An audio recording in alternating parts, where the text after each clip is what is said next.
जी अस्सलाम वालेकुम स्टूडेंट्स, उम्मीद है सब खैर खैरियत से होंगे। अच्छा, आज हम जो टॉपिक पढ़ने जा रहे हैं वो है जी 21st चैप्टर का आपके पास mass defect and binding energy. ठीक है जी। अच्छा, mass defect and binding energy. Mass defect basically क्या चीज़ है और बाइंडिंग एनर्जी बेसिकली क्या चीज़ है और इन दोनों का आपस में क्या कोई ताल्लुक वगैरह है वो हम बेसिकली यहाँ पे देखने जा रहे हैं आज के टॉपिक में। ठीक है। अच्छा, मैस डिफेक्ट को एक और नाम भी दिया जाता है मैस डेफिसिट का। ठीक है। मैस डेफिसिट बेसिकली इसका पुराना नाम था, मॉडर्न नेम जो है इसका बेसिकली है जी मैस डिफेक्ट। ठीक है। अच्छा, अगर आपके पास कोई टॉपिक आ जाता है मैस डेफिसिट के नाम से भी तो आपने परेशान नहीं होना। ठीक है। अच्छा, अब हम अपने टॉपिक की तरफ वापस आते हैं, मैस डिफेक्ट की तरफ। मैस डिफेक्ट क्या होता है आपके पास कि आपके दिमाग में एक चीज़ तो है कि हम मिसाल के तौर पर कोई हमने रखी, मिसाल के तौर पर मैंने कहा जी कि एक ईंट यहाँ पे रख दीजिए। ठीक है जी, ये मैंने कहा ये एक ईंट है जी। ठीक है जी, ये दूसरी ईंट है जी। ठीक है जी, ये तीसरी ईंट आ गई जी, ये चौथी ईंट आ गई। ठीक है जी। अच्छा जी, अब मैं क्या करता हूँ कि यहाँ पे मैं कुछ रेत सीमेंट वगैरह भी कुछ ले लेता हूँ। ठीक है, यहाँ पे मैंने कुछ ये रेत सीमेंट ले लिया। ठीक है।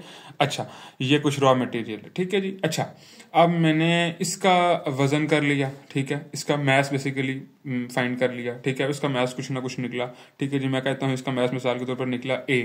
ठीक है जी, इसका मैस किया मैंने कहा जी निकला बी, इसका मैस किया निकला सी, इसका मैस किया निकला आपके पास डी, इसका मैस निकला मैंने कहा जी ई। ठीक है जी। अच्छा जी, अल्लाह ताला मैंने सारों का मैस कर लिया। अब मैंने क्या किया, कुछ ऐसा किया कि ये चार ईंटें जो मैंने ली थी बेसिकली इसको और ये जो मैंने रॉ मटेरियल यहाँ पे लिया हुआ था इसको मिला के अगर मैं एक बिल्डिंग खड़ी कर दूं या एक छोटी सी दीवार खड़ी कर दूं, ठीक है, चार ईंटें एक दूसरे के ऊपर स्टैक अप कर दूं। ठीक है जी, एक ईंट आपके पास जिस तरह के मैं कहता हूँ एक ये पड़ी हुई है जी, एक इसके साथ ये पड़ी हुई है, एक ये बिल्कुल इसके साथ नीचे पड़ी हुई है, एक ये पड़ी हुई है। ठीक है जी, 1 2 3 4 और साथ में यही जो रॉ मटेरियल था आपके पास बेसिकली दूसरा सीमेंट वगैरह या रेत जो कुछ भी था वो मैं इसके साथ इसको मिक्स करके मैं कर दूं जी, मिला दूं जी इसको। ठीक है जी। अच्छा, अब मेरे दिमाग में तो ये बात बन गई है ना कि मेरे पास जी ईंट मेरे पास इतने मैच की थी, एक दूसरी इतने की थी, तीसरी इतने की थी, चौथी इतने की थी और जो मैच मेरा रॉ मटेरियल का था वो ये हो गया। ठीक है, इन सारों को अगर मैं ऐड करूं तो ये हो सकता है। ठीक है जी, ये पूरे का मैच आ जाएगा। ठीक है, लेकिन कई दफ़ा ये होता है एक्सपेरिमेंटली कि आपके पास ये वाला मैच नहीं निकलता। वो ये उस टाइप बेसिकली कुछ इवेपोरेशन के प्रोसीजर्स होते हैं, कुछ पानी मौजूद होता है, कुछ क्या कुछ होता है, वो बेसिकली आपके पास मैच नहीं निकलता। मतलब कि पार्टिकल्स का मैच अगर हम अलग अलग फाइंड करें, ठीक है, पार्टिकल्स का मैच अलग अलग फाइंड करें और उसके बाद हम दोबारा मैच तब फाइंड करें जब उन पार्टिकल्स को सारों को हम एक जगह मिला लें। ठीक है, सारे पार्टिकल्स को हम आपस में मिला लें तो तब मैच डिफरेंट निकलेगा। ठीक है जी, अब इस लॉजिक को हम जरा एक और जगह लगाने जा रहे हैं, न्यूक्लियस पे बेसिकली आप इस लॉजिक को एक्सटेंड करने जा रहे हैं कि हम कहते हैं कि न्यूक्लियस में भी यही बात है। न्यूक्लियस आपका बेसिकली हम न्यूक्लियस की बात कर रहे हैं, एटम की बात नहीं कर रहे। ठीक है, न्यूक्लियस वो पार्ट होता है, सेंट्रल पार्ट होता है of an atom which consist of protons and neutrons. ठीक है जी। अच्छा जी, न्यूक्लियस की हम बात कर रहे हैं और न्यूक्लियस में हमें पता है जी क्या क्या पार्ट्स हैं जी आपके पास। उसके पास आपको पता है प्रोटॉन्स होते हैं आपके पास और दूसरा होता है जी आपके पास जी हमने कहा न्यूट्रॉन्स होते हैं। ठीक है। अच्छा, प्रोटॉन्स और न्यूट्रॉन्स का बेसिकली सम होता है, क्या होता है जी, न्यूक्लियस। अच्छा, अब अगर हम लोग एक न्यूक्लियस है, मैं कहता हूं उसमें है जी 2 प्रोटॉन्स हैं। ठीक है जी, और मैं कहता हूं जी 3 न्यूट्रॉन्स हैं। ठीक है। अच्छा, 2 प्रोटॉन्स है 3 न्यूट्रॉन्स है हमारे पास। कैसे कहते हैं, अगर मुझे 2 प्रोटॉन का मैस पता हो और 3 न्यूट्रॉन का मैस पता हो तो मैं कहूंगा कि मुझे जी उसके न्यूक्लियस का मैस पता चल गया। पर मसला ये होता है कि अगर हम न्यूक्लियस का मैस फाइंड करें, ठीक है, मैस ऑफ न्यूक्लियस, ठीक है, मैस ऑफ न्यूक्लियस फाइंड करें और दूसरा अगर हम फाइंड करें मैस ऑफ जो उस पार्टिकल्स जिनसे मिलके बना हुआ होता है। ठीक है, ये पार्टिकल्स और पार्टिकल्स के मैं मुराद जहां पे जो ले रहा हूँ प्रोटॉन और न्यूट्रॉन्स ले रहा हूँ। इन पार्टिकल्स को एक और नाम भी दिया जाता है, हम इन दोनों को प्रोटॉन और न्यूट्रॉन्स को दोनों को इकट्ठे करके उस पर भी हम थोड़ा आते हैं। ठीक है जी। अच्छा, इन दोनों का मैस जो होता है ना वो बेसिकली इक्वल नहीं निकलता। ठीक है, जिन पार्टिकल से न्यूक्लियस मिलकर बना हुआ होता है अगर हम उनका अलग अलग मैस फाइंड करें और टोटल न्यूक्लियस का मैस फाइंड करें तो वो अलग अलग सही नहीं निकलता। आपके पास जो मैस ऑफ न्यूक्लियस हम लेते हैं बेसिकली आप जो बाद में फाइंड करते हो इकट्ठे मिला जुला के, वो थोड़ा सा कम निकलता है। ठीक है, वो लेस देन निकलता है क्या जी, मैस ऑफ कौन से जी जिन पार्टिकल से मिलकर ये बना हुआ होता है जी। ठीक है जी। अच्छा जी, इस बात को हम एक्सटेंड करते हैं, इंशाल्लाह आपको क्लियर होना शुरू हो जाएगा। हम पहले बात करते हैं, हमने कहा था पार्टिकल्स को हम मिला के एक नाम देते हैं, पार्टिकल्स को मिला के हम नाम देते हैं, एक नाम देते हैं। हमने कहा था जी प्रोटॉन्स और न्यूट्रॉन से मिलके बनता है जी आपके पास कैसे कहते हैं न्यूक्लियस बनता है, ठीक है, प्रोटॉन्स और न्यूट्रॉन से मिलकर, ठीक है जी। अच्छा, प्रोटॉन्स और न्यूट्रॉन्स को दोनों को एक कलेक्टिवली एक नाम दिया जाता है न्यूक्लियॉन्स, ठीक है, न्यूक्लियॉन्स एक नाम दिया जाता है। मैंने क्या कहा जी, न्यूक्लियॉन्स। अच्छा जी, अब हमने कहा कि अब हम जरा अपनी बाइंडिंग और मैस डिफेक्ट की प्रॉपर डेफिनेशन पे आ जाते हैं कि अगर हमारे पास मैस फाइंड करें पार्टिकल्स का, या फिर आपके पास किसका फाइंड करें जी, मैस ऑफ न्यूक्लियॉन्स फाइंड करें, ठीक है, वो हमेशा क्या होगा कि आपके पास ज्यादा निकलेगा compare to the mass of the whole nucleus, ठीक है जी। Mass of the whole nucleus हमारे जहन में यही है ना कि भाई इन्हीं प्रोटॉन न्यूट्रॉन से मिलकर बना हुआ है न्यूक्लियस, तो इन्हीं के बराबर होगा, बट नो, आपके पास इस तरह नहीं होता, ठीक है जी। Mass of the whole nucleus उसके मैस ऑफ द न्यूक्लियॉन्स के बराबर नहीं होता, बल्कि mass of the whole nucleus जो होता है बेसिकली वो क्या उसे कहते हैं, थोड़ा सा कम होता है मैस ऑफ द न्यूक्लियॉन्स के निस्बत, ठीक है जी। ये क्यों कम होता है, इस बात पे हम जरा गौर करते हैं। और ये जो बेसिकली कम होने का प्रोसीजर होता है ना आपके पास, इसको हम कहते हैं कि ये एक डिफेक्ट आ गया मैस के अंदर, ठीक है जी, जिसे हम नाम दे देते हैं जी मैस डिफेक्ट, ठीक है जी। अच्छा जी, अब सवाल ये पैदा होता है कि ये मैस गया किधर, ठीक है जी, ये मैस गया किधर, ये मैस किधर गया, हम जरा इस बात की भी डिस्कशन करते हैं, क्योंकि आपको तो पता है law of conservation of mass होता है एक उसूल कि आपके पास तो वो मैस तो कहीं जा सकता ही नहीं है, ठीक है, कहीं भी नहीं जा सकता, ठीक है, वो कुछ ना कुछ उसका हल हुआ होगा, वो जाहिर सी बात है उसका हल हुआ है, वो हल क्या हुआ है उस बात को हम जरा डिस्कस करते हैं। आपके पास है जी आइंस्टाइन ने बड़ा वक्त पहले आपके पास एक एनर्जी इक्वेशन दे दी, एनर्जी मैस इक्वेशन दे दी, उसने कहा जी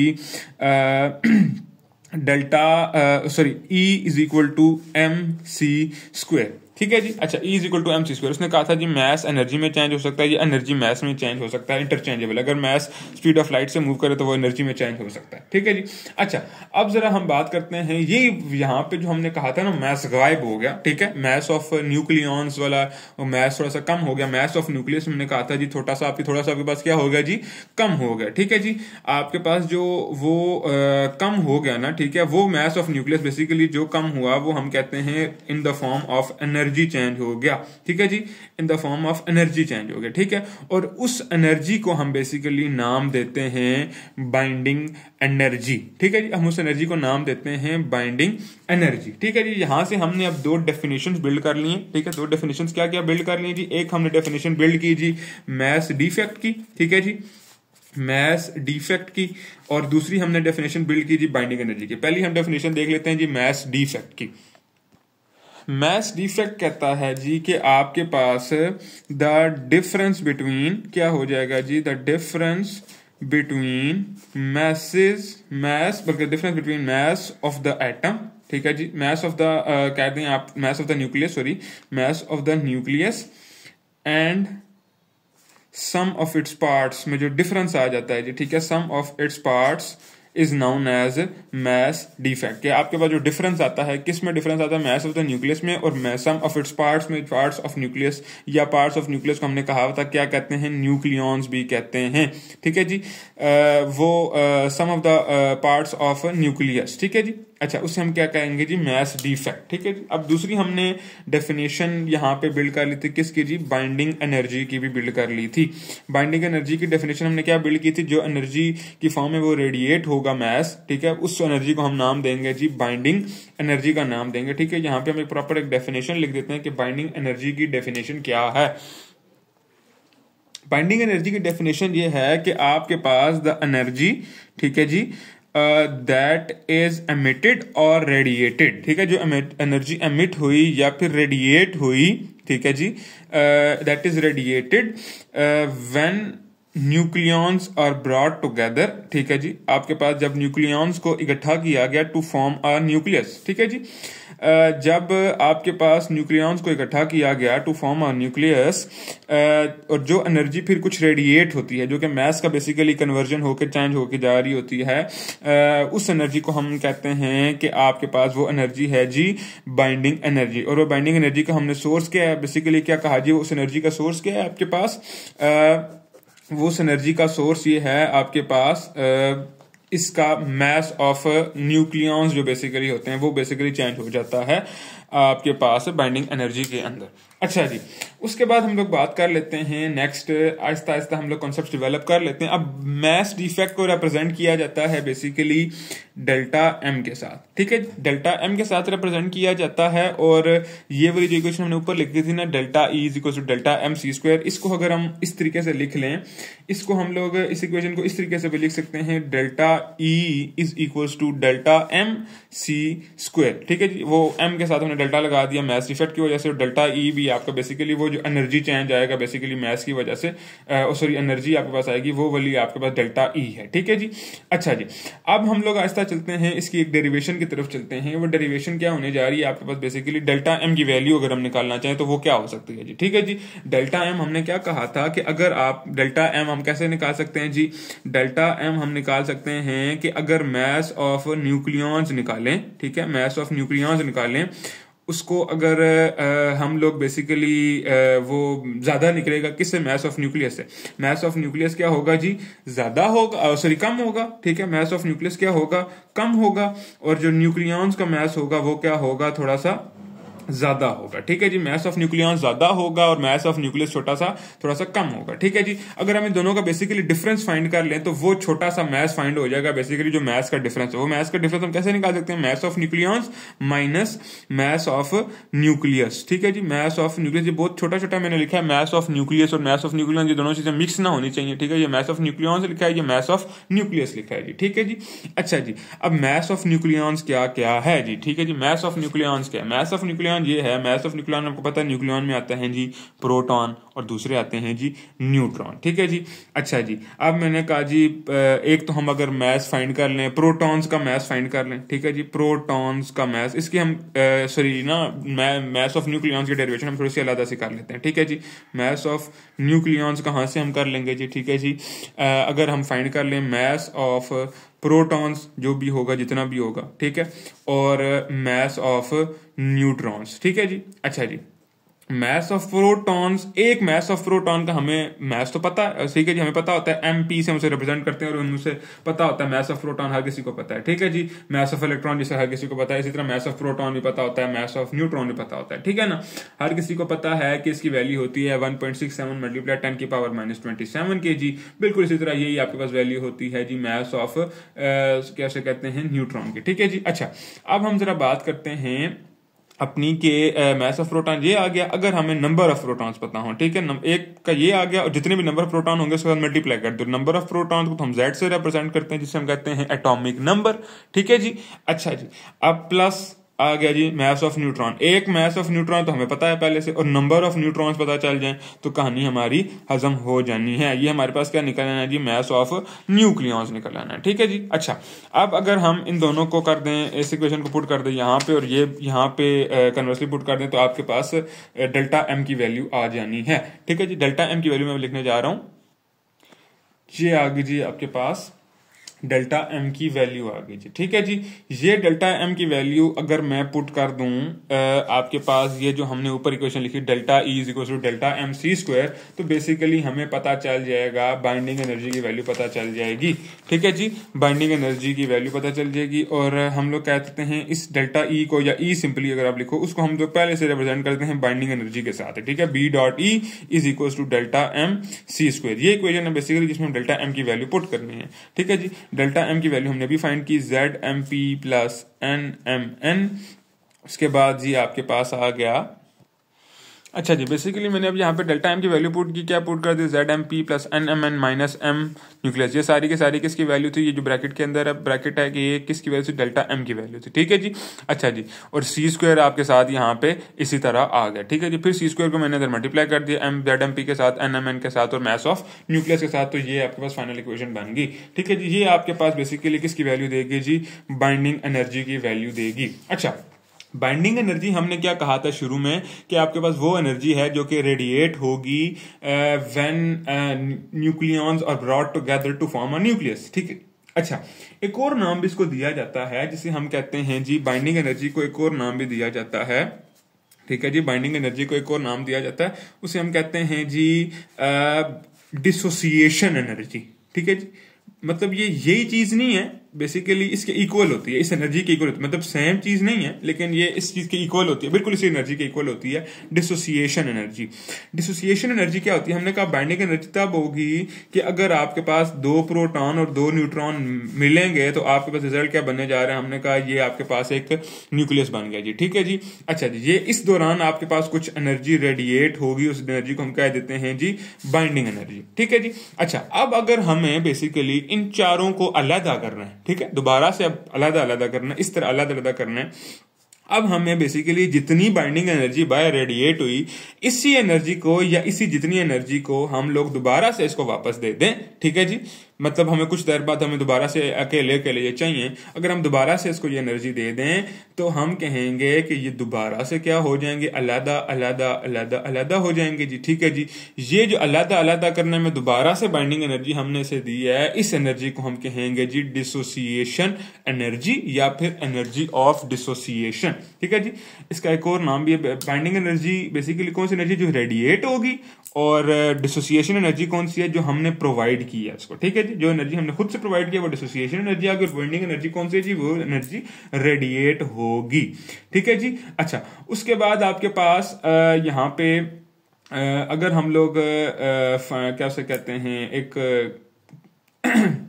ग्राफ सा डिस्कस हुआ है, ठीक है, उस ग्राफ की अगर हम डिस्कशन कर लें तो उसमें हम ग्राफ बेसिकली प्लॉट हुआ है आपके पास charge sorry mass defect per nucleon आपके पास, और उसके बाद दूसरी चीज है जी एटॉमिक नंबर। इन दो के दरमियान वो आपके पास ड्रा हुआ है जी। ठीक है जी, मैस डिफेक्ट पर न्यूक्लियन और चार्ज नंबर के दरमियान ग्राफ प्लॉट हुआ है। उस ग्राफ में भी कुछ इन्फॉर्मेशन हमें रिवील होने जा रही है, हम उस ग्राफ को भी जरा अगले पेज पे जाकर देखते हैं। ठीक है, अच्छा जी, और ये हम आगे जी ग्राफ पे आगे। ग्राफ मैंने कहा था कि आपके पास प्लॉट हुआ होना है जी mass defect per nucleon number. इसे आपके पास ना क्या उसे कहते हैं, ए को ना हमने ए आपके पास बेसिकली क्या होता है जी, आपके पास A is equal to N plus Z. ठीक है जी, ए बेसिकली आपका एटॉमिक मास होता है, वो number of neutron plus atomic number होता है। ठीक है जी, हमने पहले से बात कर दी थी कि एन प्लस जेड दोनों को क्या उसे कहते हैं जी मिक्सचर में हम एक और नाम भी देते हैं जी, न्यूक्लियॉन्स का नाम देते हैं। ठीक है, नंबर ऑफ न्यूक्लियॉन्स कह लो या फिर एटॉमिक मास कह लो, बात आपके पास एक ही होने वाली है। ठीक है, अगर मैं किसी भी जगह बात करता हूँ नंबर ऑफ न्यूक्लियॉन्स की तो या फिर मैं बात करता हूँ एटॉमिक मास या फिर मास नंबर बेसिकली जब मैं कहता हूँ तो आपके पास वो सेम बात होने वाली है। ठीक है, उसको आप ए के साथ रिप्रेजेंट कर सकते हैं। ठीक है जी, अच्छा ये क्या है बेसिकली डेल्टा एम बाय ए क्या चीज है? ठीक है, इस बात को जरा हम लोग एक्सप्लेन कर देते हैं कि ये है शय क्या, ये शय क्या है जी। ठीक है, ये शय ये है कि आपके पास ना ग्राफ की तरफ जरा हम दोबारा से वापस आते हैं। अभी फिलहाल मैं डेल्टा एम बाय ए की थोड़ी सी एक्सप्लेनेशन दे दूं। ठीक है जी, डेल्टा एम क्या है आपके पास? आपको पता है जी चेंज इन मैस है जी। ठीक है जी, मैस डिफेक्ट है बेसिकली। ठीक है, चेंज इन मैस से मुराद में चेंज इन मैस ही है बेसिकली। चेंज इन मैस कौन सा? बेसिकली न्यूक्लियस का मैस और मैस ऑफ न्यूक्लियस वो सेम नहीं निकलता, वो चेंज होता है। ठीक है, वो बेसिकली चेंज इन मैस है जी। ठीक है जी, divided by number of nucleons. ठीक है, चेंज इन मैस हम कहेंगे change in mass per nucleon जो है बेसिकली ये है जी डेल्टा एम बाय ए। मैंने कहा जी कि आपके पास वो चार जो मैंने एग्जांपल दी थी, 4 या 5 प्रोटॉन्स न्यूट्रॉन, मैंने कहा 3 प्रोटॉन और 2 न्यूट्रॉन अगर मिले तो इनका जो मैस था वो थोड़ा सा कम निकला जी। ठीक है जी, अलग अलग इनका मैस जो था वो थोड़ा सा ज्यादा था जी। ठीक है जी, अच्छा जी, ये ज्यादा था, ये वाला मैस थोड़ा सा कम निकला। ठीक है जी, ये बेसिकली जो मैस में चेंज आया इसे हम कह देते हैं जी डेल्टा एम। अब ये तो हमें टोटल मैस में पता चल गया ना डिफरेंस। मैंने कहा मिसाल के तौर पर जी इसका टोटल मैस था, वैसे अगर हम फाइंड करें अलग अलग पार्टिकल्स का करके फाइंड करें, मैं कहूँ निकलेगा जी 7.5, मिसाल के तौर पर 7.5, लेकिन जब टोटल कुल मिला के अगर हम फाइंड करते हैं तो वो निकलेगा जी 7.41। ठीक है जी, ये जो आपके पास 7.41 आया है मैस का चेंज आया, ठीक है, ये तो इस टोटल का आ गया ना। ठीक है, मैस टोटल का आ गया। अब अगर कोई बंदा पूछे कि एक प्रोटॉन का मैस कितना कम हुआ है या एक न्यूट्रॉन का मैस कितना कम हुआ है, तो ये बड़ा मसला हो जाना है बताने के लिए। ठीक है जी, अब ये तो हमें पता चल गया ना मैस टोटल कितना कम हुआ है। ठीक है, हर न्यूक्लियन को अलग अलग तो नहीं पता चला ना, पूरे न्यूक्लियस का पता चला है ना। ठीक है, हर न्यूक्लियन का अलग अलग बताने के लिए हमको डिवाइड करना पड़ेगा बाय नंबर ऑफ न्यूक्लियन या फिर मैस नंबर के साथ। ठीक है जी, अगर मिसाल के तौर पर मेरे पास जो चेंज आया, मैं कहता हूं जी इसमें कितना चेंज आया जी, जो चेंज आया 0.09 आया जी। ठीक है जी, 0.09 जो चेंज आया है उस 0.09 को अगर मैं डिवाइड कर दूं, अगर मेरे पास 5 न्यूक्लियॉन्स हैं, डिवाइडेड बाय 5 कर दूं, तो मेरे पास पर न्यूक्लियॉन पता चल जाएगा कितना चेंज आया है। ठीक है जी। अब इसका जो कुछ भी आंसर आता है वो आपके पास आएगा कि मैं कहता हूं पर न्यूक्लियॉन कितना चेंज आया है। ठीक है जी। ये हम बात कर रहे थे डेल्टा एम बाय ए की जी। ठीक है जी। Delta M by A basically आपके पास ये इंफॉर्मेशन दे रहा है कि आपके पास पर न्यूक्लियॉन या पर प्रोटॉन या पर न्यूट्रॉन कितना चेंज आ रहा है। ठीक है जी। अच्छा, अब यहाँ पे आपके पास एक रीडिंग इस साइड भी प्लॉट हुई हुई है। ठीक है जी। यहाँ पे दिया हुआ जी 0.009 माइनस में रीडिंग है। ठीक है। इस साइड पे है जी आपके पास जी ये -0.008। ठीक है जी। और ये आ गया जी -0.007। बेसिकली ये माइनस में रीडिंग क्यों गिवन है? ये माइनस में इसलिए गिवन है कि ये आपके पास मैथ डिफेक्ट है। ठीक है। ये मैथ गायब हो गया, ये माइनस हुआ है, ये मैथ ये वो वाली वैल्यू दे रहा है। ठीक है। ये मैथ डेल्टा एम वो वाली माइनस, इसलिए माइनस में वैल्यू है। ठीक है। तो इस बात से आपने परेशान नहीं होना। ठीक है। माइनस में क्यों वैल्यूज है। ठीक है जी। अच्छा जी, अब डेल्टा एम बाय ए को ना, डेल्टा एम बाय ए ये जो हमने एक वैल्यू फाइंड की ना, इसे एक और नाम भी दिया जाता है। इसे हम नाम देते हैं पैकिंग फैक्टर। ठीक है। डेल्टा एम बाय ए को हमने अभी ये ऊपर लिखा डेल्टा एम बाय ए, इसको एक और नाम देते हैं पैकिंग फैक्टर का, या फिर कुछ जगहों पे इसे पैकिंग फैक्टर या फिर पैकिंग फ्रैक्शन भी कहा जाता है जी। ठीक है जी। कितना पैकिंग हुई हुई है या पैकिंग का फैक्टर कितना है जी। ठीक है जी। अच्छा जी, पैकिंग फ्रैक्शन या पैकिंग फैक्टर। ये पैकिंग फैक्टर क्या चीज होती है? बेसिकली हम कहते हैं कि packing factor delta M by A होता है जी। ठीक है जी। अच्छा, अब जरा इस ग्राफ से दो तीन चीजें हमें मिलती हैं कि हम कहते हैं ये देखो जरा 0.09 वैल्यू आ गई, 0.08 आ गई और ये 0.07 आ गया जी। ठीक है जी। अच्छा जी, जिसका आपके पास आपको पता है माइनस में जब वैल्यूज बढ़ती जाए ना, ठीक है, माइनस में जब वैल्यूज बढ़ती जाएंगी तो वो वैल्यूज और छोटी होती जाती है। -1 एक वैल्यू छोटी वैल्यू है, लेकिन -2 उससे भी छोटी है, -3 उससे भी छोटी है, -4 उससे भी छोटी है। बिल्कुल इसी तरह -0.09 बेसिकली अगर प्लस यहाँ पे लगा होता तो ये वैल्यू बड़ी होती इसकी निस्बत। ठीक है। लेकिन यहाँ पे सूरत माइनस आ गया तो -0.09 सबसे छोटी है, -0.08 थोड़ी सी बड़ी है, -0.07 उससे बड़ी है। ठीक है। सबसे छोटी कौन सी वैल्यू आ गई जी? 0.09। उससे बड़ी वाली कौन सी आ गई जी? 0.07। ये जो पैकिंग फ्रैक्शन वाली वैल्यूज होती है ना, हम कहते हैं Fe की वैल्यू होती है जी तकरीबन सबसे कम। Fe बेसिकली आयरन है। मैं अलग अलग एटम्स को अलग एलिमेंट्स को प्लॉट किया हुआ यहाँ पे। ठीक है। हर एलिमेंट का जो जो यहाँ पे पैकिंग फैक्टर होता है। ठीक है। इसका पैकिंग फैक्टर ये आ गया जी, इसका पैकिंग फैक्टर ये आ गया, इसका ये आ गया, इसका ये आ गया, इसको 0.08 के करीब करीब होता है, इसका 0.09 के करीब करीब होता है। ठीक है जी। अच्छा, सबसे कम किसका होता है जी? आपके पास आयरन का सबसे कम होता है। ये इन्फॉर्मेशन क्या देता है पैकिंग फैक्टर? बेसिकली ये स्टेबिलिटी की इन्फॉर्मेशन दे रहा होता है। ठीक है। जिसका पैकिंग फैक्टर सबसे कम होगा, सबसे कम होगा, ठीक है, सबसे कम होगा, स्टेबिलिटी उसकी सबसे ज्यादा होगी। जिसका पैकिंग फैक्टर सबसे ज्यादा होगा उसका स्टेबिलिटी सबसे कम से कम होगी। मतलब पैकिंग फैक्टर मिसाल के तौर पर अगर हम इस लाइन से यूं आगे चलते जाएं तो यहाँ पे यूरेनियम आपके पास, आपको पता है कि एक अनस्टेबल एटम होता है। ठीक है जी। तो वो आपको पता है कि इसका पैकिंग फैक्टर इसकी निस्बतन Fe की निस्बत आपका जो है वो है जी आपके पास ज्यादा है। यहाँ पे ग्राफ में अगर देखो ज्यादा है तो इस वजह से आपके पास इसका अनस्टेबल एटम होता है। Fe आपके पास एक स्टेबल एटम होता है इसकी निस्बत। ठीक है जी। उम्मीद है यहाँ पे बातें आपको बहुत सारी क्लियर हुई होंगी। और आपके पास ना बहुत सारे आपको एक क्या उसे कहते हैं कुछ क्वेश्चंस भी आ रहे होंगे, जिसमें से एक वायद क्वेश्चन जो मेरे जहन में अभी आपके पास आ रहा है कि आप एक कंफ्यूज हो रहे होंगे। तो मैंने यहाँ पे NMN और उसके बाद यहाँ पे मैं ZMP + NMN लिखा हुआ है। ठीक है। आपकी बुक पे ना यहाँ पे A-Z लिखा हुआ है। ये मेरे जहन में नहीं उस वक्त बात गई कि ये मैंने लिख लेता हूँ। बेसिकली आपके पास N = A-Z ही होता है कि आपको पता है कि आपके पास एटॉमिक नंबर, एटॉमिक मास जो होता है बेसिकली, ठीक है, जिसे हम A से रिप्रेजेंट करते हैं एटॉमिक मास। ठीक है। वो क्या होता है जी? Number of proton plus number of neutron. Number of proton को रिप्रेजेंट करते हैं Z के साथ और नंबर ऑफ न्यूट्रॉन को रिप्रेजेंट करते हैं जी N के साथ। यहां से अगर हम N की वैल्यू निकालना चाहें, N = A-Z ही हो जाता है जी। ठीक है। अच्छा, तो यहाँ पे अगर आप लोग n अपनी आसानी के लिए यूज करना चाहें तो कर सकते हैं। ठीक है। तो ये चीज A की है, n यूज करेंगे, A-Z यूज करें। ठीक है ना। तो इस बात से आपने परेशान नहीं होना। ठीक है जी। n यूज हुआ हुआ है या A-Z यूज हुआ हुआ है। ठीक है ना।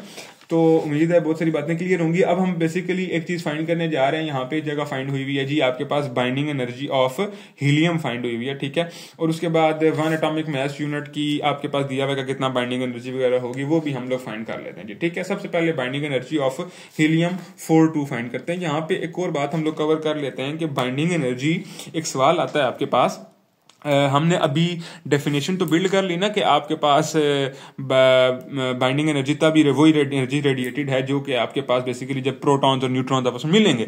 यहाँ पे एक और सवाल आता है, आपके पास जो हाइड्रोजन एटम है, ठीक है, हाइड्रोजन एटम, उसका आइसोटोप, पहले वाला आइसोटोप प्रोटियम जिसे हम नाम देते हैं, ठीक है, प्रोटियम आइसोटोप। प्रोटियम का तो आपको पता है कि उसके पास तो खुदा के बंदे के पास तो न्यूट्रॉन होता ही नहीं है, ठीक है, न्यूट्रॉन तो होता ही नहीं है, उसके पास तो सिर्फ प्रोटॉन होता है, ठीक है। प्रोटॉन की वैल्यू क्या होती है 1। अब इसका प्रोटॉन किससे, न्यूट्रॉन से तो मिलेगा ही नहीं, ठीक है ना। जब इनसे मिलेगा ही नहीं तो आपके पास इसका हम कह सकते हैं मैस डिफेक्ट भी नहीं आएगा, ठीक है। प्रोटियम का, हाइड्रोजन एटम बेसिकली जो प्रोटियम उसका आइसोटोप है, उसका मैस डिफेक्ट नहीं आता, उसका मैस डिफेक्ट होता है जी 0 होता है, ठीक है, या 0 होता है, या अप्रोक्सीमेटली इक्वल टू 0 होता है, बहुत ही करीब 0 के होता है, ठीक है। एक्सपेरिमेंटली अगर उसकी बात की जाए तो छोटा सा एक बहुत ही इंतहाई निग्लिजिबल मैस डिफेक्ट आता है, बहुत ही निग्लिजिबल मैस डिफेक्ट आता है, ठीक है, जिसे हम 0 के इक्वल कह सकते हैं, ठीक है। लेकिन अगर बात की जाए ड्यूट्रियम की या फिर ट्यूट्रियम की, उसमें न्यूट्रॉन्स आ जाते हैं, न्यूट्रॉन जब आ जाएंगे तो आपके पास मैस डिफेक्ट आना शुरू हो जाएगा, ठीक है। इसीलिए आसानी के लिए ना आपके पास जब भी बात की जाएगी ना बाइंडिंग एनर्जी के कोई एग्जांपल दी जाएगी ना, ये नहीं कहा जाएगा कि हाइड्रोजन का फाइंड करें, कहा जाएगा कि हीलियम का फाइंड करें। हीलियम को क्यों फाइंड करें, क्योंकि हाइड्रोजन को हमें पता है पहले से क्या है जी 0 है, ठीक है जी। हीलियम का हम बाइंडिंग एनर्जी फाइंड करते हैं, और बाइंडिंग एनर्जी फाइंड करते हैं, और उसके बाद हम फाइंड करते हैं डेल्टा एम फाइंड करते हैं, ठीक है। बाइंडिंग एनर्जी फाइंड करनी है और आपके पास क्या फाइंड करना है जी, डेल्टा एम भी फाइंड करना है जी, किसका जी, हीलियम का फाइंड करने जा रहे हैं, ठीक है जी। हीलियम का कौन से वाला, हीलियम 4-2, ठीक है जी। हीलियम 4-2 अगर फाइंड करेंगे तो आपके पास मैस डिफेक्ट का अगर हम इक्वेशन लिखें, delta M is equal to Z M P plus आपके पास आगे जी N M N minus mass of nucleus. Mass of nucleus मतलब मैस ऑफ हीलियम न्यूक्लियस, ठीक है जी, मैस ऑफ हीलियम, ठीक है जी। अच्छा जी, आपके पास जेड की वैल्यू तो आपको पता है कि क्या होती है, हीलियम की 2 होती है जी, ठीक है जी। 2 एम पी प्लस एन की वैल्यू भी आपको पता है, न्यूट्रॉन कितने होते हैं जी, 2 होते हैं जी, ठीक है जी। N M N minus mass of helium आ गया जी, ठीक है। एम पी की वैल्यू पुट करें, एम एन की वैल्यू पुट करें, मैस ऑफ हीलियम आपको पहले से एक्सपेरिमेंटली पता होता है, ठीक है जी। वो क्या होता है जी, आपके पास मैस ऑफ प्रोटॉन आप पुट करें 1.67 × 10⁻⁻27, एम एन पुट करें, उसकी वैल्यू भी आपको पता है। मैस ऑफ हीलियम की वैल्यू थी 4.00281, ठीक है। ये सारी वैल्यूज मैं बेसिकली बता रहा हूँ जी, एटॉमिक मैस यूनिट में इसकी वैल्यू बताई है, इसकी मैंने केजी की वैल्यू बताई है, ठीक है।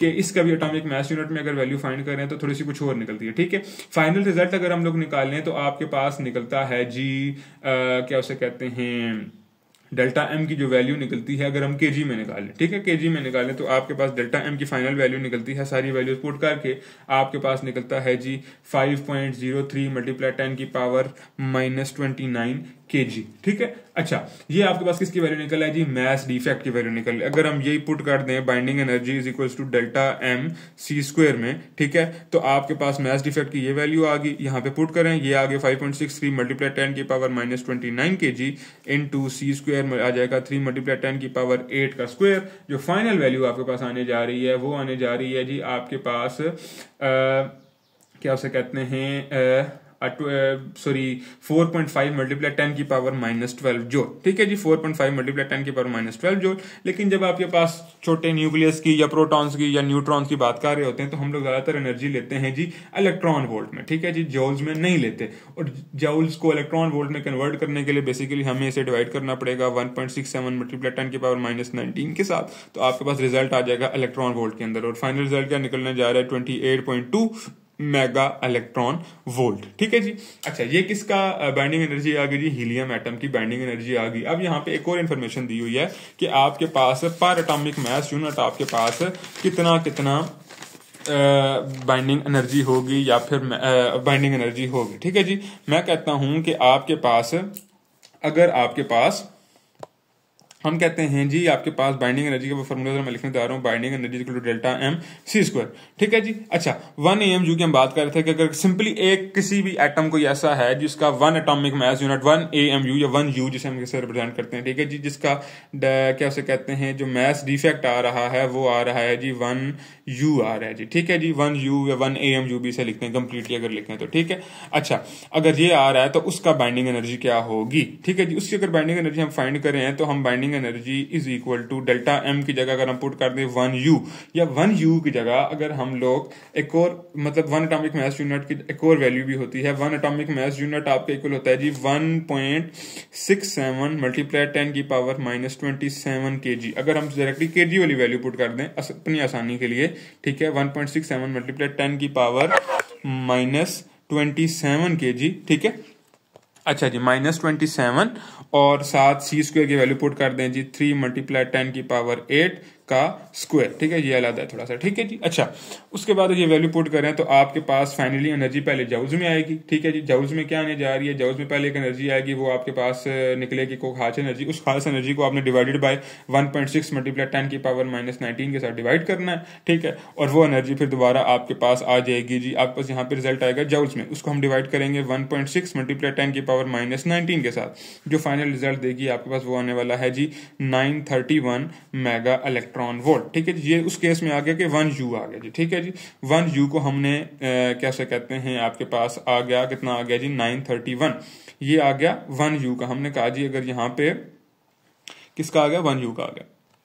अगर इसी तरह हमें 2 एटॉमिक मास यूनिट का निकालना पड़े तो हम क्या करेंगे, बेसिकली इसी एनर्जी को 2 से मल्टीप्लाई कर देंगे, ठीक है। ये 1 AMU की अर्निंग एनर्जी आ गई जी, ठीक है, 1 AMU, ठीक है। अगर 2 AMU की निकालनी पड़े हम simply 2 multiply 931 mega electron volt कर देंगे। अगर 3 की निकालनी पड़े, ठीक है, तो आप यहाँ पे 3 मल्टीप्लाई 931 मेगा इलेक्ट्रॉन वोल्ट कर देंगे। अगर 4 की निकालनी पड़े कर देंगे 4 मल्टीप्लाई 931 मेगा इलेक्ट्रॉन वोल्ट कर देंगे जी, ठीक है जी। अच्छा, यहाँ पे यानी हमें क्या बात पता चल गई कि अगर हम लोग सिंपली हमारे पास मैस की वैल्यू पता चल जाए, मैस डिफेक्ट की, उसको अगर हम मल्टीप्लाई कर दें, हम इक्वेशन यहाँ पे क्या बिल्ड कर लीजिए, बाइंडिंग एनर्जी की अगर हमने वैल्यू निकालनी है और अगर हमें मैस डिफेक्ट की वैल्यू पता हो, किस में, AMU में पता हो, ठीक है, और उसको अगर हम मल्टीप्लाई कर दें 931 के साथ, अगर 1 थी 1 यहाँ पे हम वैल्यू पुट कर देंगे, अगर 2 है तो 2 पुट कर देंगे, 3 है तो 3 कर देंगे, 4 है तो 4 कर देंगे, 5 है तो 5 कर देंगे, multiply by 931 mega electron volt,